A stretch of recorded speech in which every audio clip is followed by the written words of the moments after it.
And it happens with most of the patients. जब वो थकान, पेन, फटीग, काम करने की इच्छा ना होना, थोड़ा सा डिप्रेस लगना, जॉइंट पेन होना, ये सब लेके आते हैं तो हमको ये लगता है कि शायद इनके बच्चे हो गए, हस्बैंड बिजी हो गए, तो ये they want to have attention seeking factor है। तो ये ऐसे लेडीज़ को कुछ तो भी उस समय, उस ज़माने में 90s में या अर्ली 2000 में majority of practitioners they give them anti depressants, कुछ दवाई देते हैं, सिम्टोमेटिक ट्रीटमेंट करते हैं, कभी किसी का आर ए फैक्टर करते हैं, लोगों ने, काफ़ी लोगों ने किया होगा और काफ़ी लोगों में आर ए फैक्टर निगेटिव रहता है। लेकिन वेग सिम्टम्स के लिए अब जब तक रोमेटोलॉजिस्ट के पास में आप नहीं जाएंगे, काफ़ी लोग इंक्लूडिंग डॉक्टर्स भी अवगत नहीं थे ये ऑटोइम्यून डिसऑर्डर के लिए। There are very few doctors in the practice जो लोग ऑटोइम्यून चश्मे से देखते हैं। And the fact is that ये जो ल्यूपस है ना, इसको affinity is more towards females. Females attract lupus more and that too of reproductive age group, क्योंकि रिप्रोडक्टिव एज ग्रुप में ईस्ट्रोजन ज़्यादा होता है। तो oestrogen is a reproductive hormone जो प्रोड्यूस किया जाता है अंडाशय द्वारा। तो that stimulates innate immunity, cell mediated immunity और साइटोटॉक्सिक होती है। इम्यूनिटी क्या है? इम्यूनिटी इज योर सिस्टम जो कि आपकी प्रतिकार शक्ति है, जो फॉरेन पैथोजेंस को, कोई भी फॉरेन चीज़ को अपने अंदर आने से मना करती, रोकती। इसके लिए जो भी मैकेनिज्म उसको अडॉप्ट करना पड़ता है वो तैयार करके आर्मी बना के, सेल्स की या फिर ह्यूमरल आर्मी बना के उसको रोकती है। कभी कभी इसमें कुछ तो भी गड़बड़ी हो जाती है और इम्यून सिस्टम सरक जाती है, तो it start producing antibodies which are against your own body. तो फिर ये it is not end of the road. Now this is one part of, सबके शरीर में इम्यून सिस्टम है, सबके शरीर में इम्यून सिस्टम का कुछ तो भी कम ज़्यादा होता है, नोबडी इज परफेक्ट। कुछ लोगों में वो दिखता है, कुछ लोगों में नहीं दिखता है। जिन लोगों में वो abnormal pattern of behaviour manifest हो जाता है, उन लोगों को तकलीफ होना शुरू हो जाती है। फिर जैसे सर के पास पहुंचने में आपका कुछ काफ़ी लोग आप बहुत लकी होंगे कि जिनका अर्ली डायग्नोसिस हो गया, because now we have these people who are trained in that special subject of autoimmune disorders और कोलेजनस टिश्यू डिसऑर्डर्स, या जैसे ऐसे ही हो गए। 1950s और 70s में जब ये होता था, तब क्या होता था कि डायग्नोसिस ही जल्दी नहीं होता था। तो उस जमाने में जो लड़कियों में अर्ली एज में होता था, टीन एज में होता था, रिप्रोडक्टिव एज ग्रुप में होता था, बाय द टाइम उनकी प्रेगनेंसी शुरू हो जाती थी तो ये डिसीज पूरा फुल ब्लोन डिसीज रहता था, एडवांस डिसीज रहता था। तो इसीलिए नेचुरली क्या होता था कि प्रेगनेंसी कॉम्प्लिकेशंस ज़्यादा होते थे, और इसीलिए तब ये सोच थी कि जिन लोगों को एसएलई है उन लोगों ने प्रेगनेंसी नहीं रखनी चाहिए। और आज भी जो ओल्ड स्कूल ऑफ थॉट्स है उन लोगों का ये मानना है, ये शायद ये सोचना भी हो सकता है, या फिर जिन लोगों को इसकी पूरी मालूमात नहीं है, जानकारी नहीं है, they may also think in the same way, but that is not the fact. Why? Because देखिए, प्रेगनेंसी इज एलोपैथी। प्रेगनेंसी में जो गर्भ होता है, why I am coming to this, I am specifically talking about pregnancy, क्योंकि यहाँ पे काफ़ी सारे लोग ऐसे होंगे, क्योंकि बाकी का सारा प्रॉब्लम तो सर डील कर लेंगे। जो मेजॉरिटी क्वेश्चंस आते हैं लड़कियों की ज़िंदगी के आगे के बारे में, तो स्वाभाविक है, अनमैरिड लड़की है तो उसके आगे शादी करनी कि नहीं करनी, शादी के बाद में बच्चा हो सकता कि नहीं हो सकता, या फिर जो मैरिड और अभी भी डायग्नोस्ड है उनको भी लगेगा कि अपना ऑब्स्टेट्रिक करियर क्या है, फर्टिलिटी क्या है।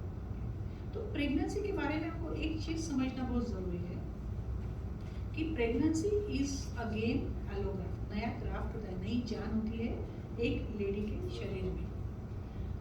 अगर हमारे आँख में कचरा जाता है, जैसे मैं अपने पेशेंट्स को समझाती हूँ वैसे आज आपसे वन टू वन बात करूँगी। अगर हमारे आँख में कचरा जाता है तो हम क्या करते हैं, आँख में से पानी आता है, आँख मसल के निकाल के उसको फेंक देते हैं। अगर हम खाते खाते कहीं में हमारे फूड पाइप में जाने की बजाय विंड पाइप में पार्टिकल चला जाता है तो हम खास के निकाल लेते हैं। या हमको बुखार आता है, कोई भी वायरल इन्फेक्शन हो, कोल्ड हो, इन्फ्लुएंजा हो या फिर बैक्टीरियल इन्फेक्शन हो, तो हमारी बॉडी क्या करती है, अपना टेम्परेचर बढ़ाती है ताकि it can kill those infectious organisms which have invaded into your body. जो अपने शरीर में आए हैं पैथोजेंस, वायरस या बैक्टीरिया, उसको मारने के लिए बॉडी अपना तापमान बढ़ाती है, जिसको हम बोलते हैं बुखार। तो स्वाभाविक प्रकृति शरीर की क्या होती है? To reject thing which is new to its body. जो चीज बॉडी में नई है, फॉरेन है, जो खुद की नहीं है, उसको रिजेक्ट किया जाए। तो स्वाभाविकता प्रेगनेंसी भी एक नई चीज है। उसमें से 50% जेनेटिक मटेरियल तो हस्बैंड से आता है जो कि अपने बॉडी का नहीं है। तो स्वाभाविक प्रक्रिया, स्वाभाविक रिस्पॉन्स बॉडी का क्या होना चाहिए कि प्रेगनेंसी को रिजेक्ट करना चाहिए। लेकिन ऐसा होता नहीं है।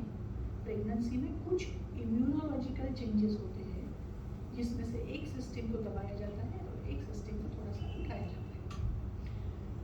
जो सिस्टम दबाई जाती है वो TH1 सिस्टम है, जो बढ़ाई जाती है वो TH2 सिस्टम है। उनका संतुलन अगर प्रॉपर्ली रहा तो ही आपका प्रेगनेंसी का एक्सेप्टेंस, बॉडी प्रेगनेंसी एक्सेप्ट करेगी और निभाएगी 9 महीने तक। अब जिन महिलाओं में ये संतुलन, इम्यूनोलॉजिकल एडॉप्टेशन, मॉडिफिकेशन प्रॉपर्ली नहीं होता है, उन महिलाओं में अर्ली अबॉर्शंस, जैसे हार्ट बीट आके खत्म हो जाना, या फिर ब्लीडिंग हो गया अबॉर्ट हो जाना स्पॉन्टेनियसली, या फिर 4-5 महीने में ही बच्चे के हार्ट बीट रुक जाना, या फिर कम वजन का बच्चा होना, बढ़त ना होना, पानी कम होना, BP बढ़ना, झटके आना, प्लेटलेट कम होना, liver failure, kidney failure, liver stress, ये सारे मैनिफेस्टेशंस एक सामान्यतः 10% महिलाओं में प्रेगनेंसी में हमको दिखते हैं, जिनमें रीज़न ढूंढना बहुत मुश्किल होता है, लेकिन रिपीटेड प्रेगनेंसी में हमको ये होता है, तो हम उसको बोलते हैं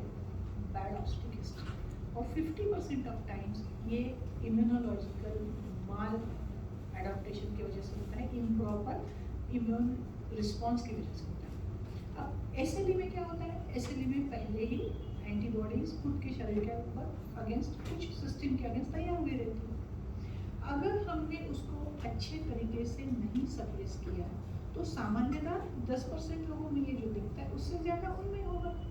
क्यों होता है? क्योंकि छोटे छोटे आपकी इम्यून सिस्टम में जो एब्नॉर्मल रिस्पॉन्स, एंग्री रिस्पॉन्स जो इम्यून सिस्टम का आता है, जो SLEs में देखते हैं, जिसके लिए सर आपको इम्यूनोसप्रेशंस देते हैं, उसमें क्या होता है? प्रमुखतः खून के नसों में छोटे छोटे ठक्के बनते हैं, क्लॉट्स बनते हैं, जिसकी वजह से प्रेगनेंसी में भी बनते हैं, तो बच्चे को ब्लड सप्लाई वगैरह कम हो सकता है। एकदम ज़्यादा प्रमाण में हुए तो क्या होगा?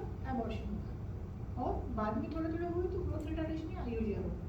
इसके लिए हम लोग क्या बताते हैं, या सर भी आपको बताते होंगे, सर की काफ़ी पेशेंट्स ऐसे हैं जो हमने साथ में मैनेज किए हैं, मल्टीपल कॉम्प्लिकेशंस वाले भी ठीक हुए हैं।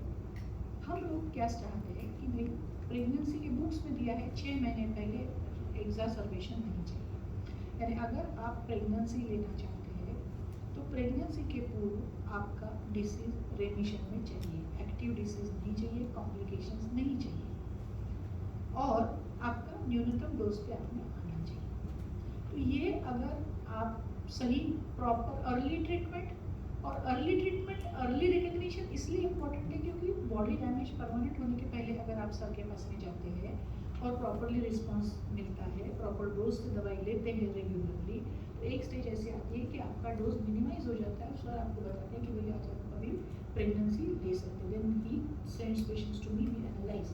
हाँ, ये ज़रूर है कि बाकी के लोगों की अपेक्षा हम लोगों में थोड़ा सा कॉम्प्लिकेशन रेट ज़्यादा रहेगा, लेकिन कुछ पाने के लिए कुछ पाना पड़ता है, जान नहीं खोनी पड़ती।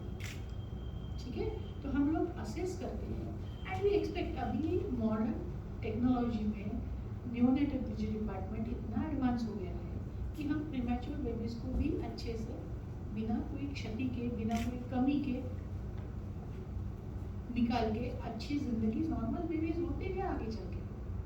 तो इसीलिए ये बिल्कुल सोचना गलत है कि मुझे SLE है या मुझे ऑटोइम्यून डिसऑर्डर है तो मेरी ज़िंदगी में धक्का है, मेरा ऑब्स्टेट्रिक करियर खत्म हो गया। ऐसी सोच नहीं, हौसले बुलंद रखिएगा, क्योंकि ये SLE आपको पता है, SLE ऑटोइम्यून है, उसको जेनेटिक प्रिकॉन्डरेंस है, लेकिन एपिजेनेटिक फैक्टर्स, एनवायरमेंटल फैक्टर, आपका स्ट्रेस बहुत मायने रखता है इसके क्राइसिस का।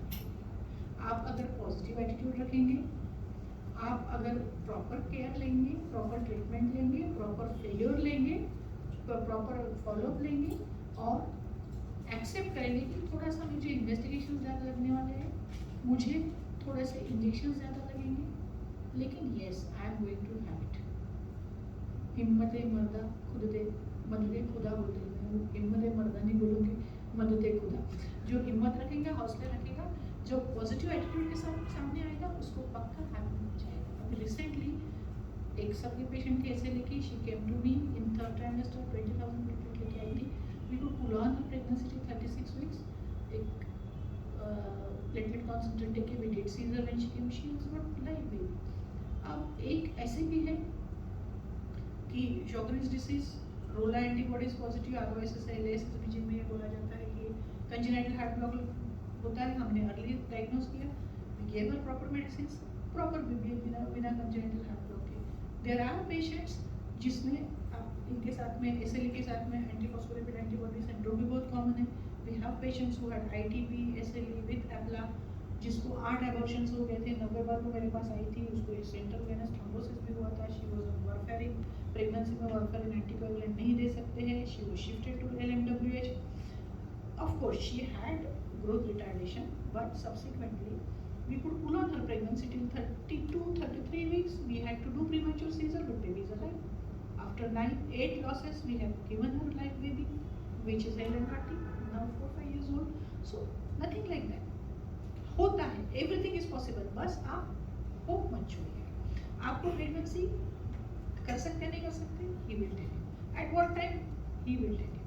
मेरा काम है, उसके बाद में settle हो गए. We will undertake the pregnancy, both of us will manage, and we'll try to give you the best outcome as possible. So that today's notion, आज का determination क्या है?